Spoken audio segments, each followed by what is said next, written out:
جی السلام علیکم پاکستان.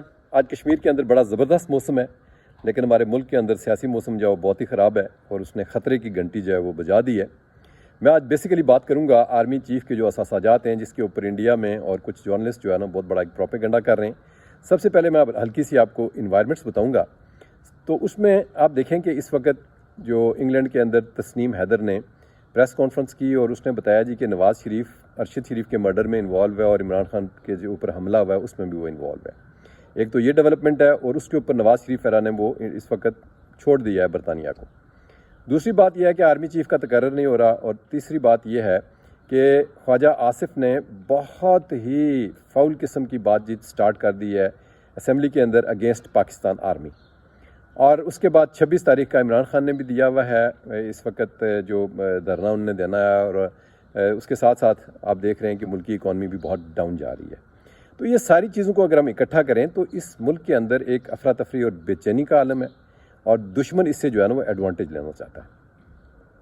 اب باتیں جو آرمی چیف کے احساسات ہیں. سب سے پہلی بات یہ ہے کہ یہ ہم لوگوں کو سمجھنا چاہیے کہ یہ ریکارڈڈ انکم ہے اور ریکارڈڈ احساسات ہیں جو ویلتھ ٹیکس میں ریٹرن میں ڈکلیئر ہوئے ہوئے آرمی چیف کے.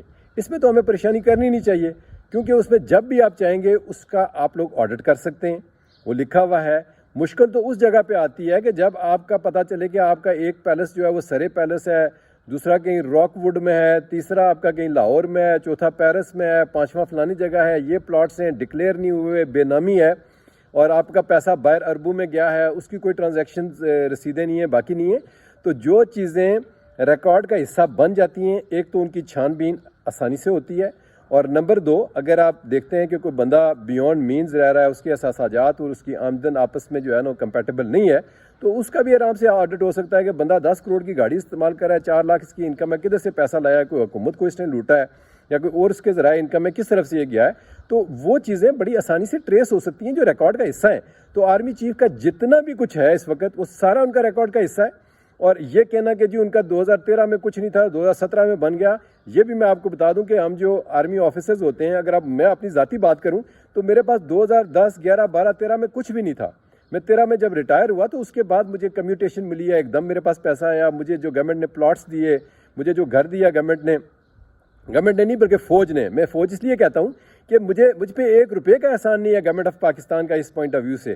صرف اور صرف پاکستان آرمی نے جو ہمارا ایک سمجھے کہ ایک کمیٹی ڈالتے ہیں فوجی آفیسرز, ہم ساری زندگی 30 سال جو ہے نا وہ پیسے جمع کراتے رہتے ہیں فوج کے پاس اور وہاں سے وہ ہمیں پلاٹ خرید کے فوج دیتی ہے, گھر دیتی ہے, ہماری جو کمیٹیشن آخر پہ ملتی ہے وہ سارا پیسہ ہم ان کو دے دیتے ہیں.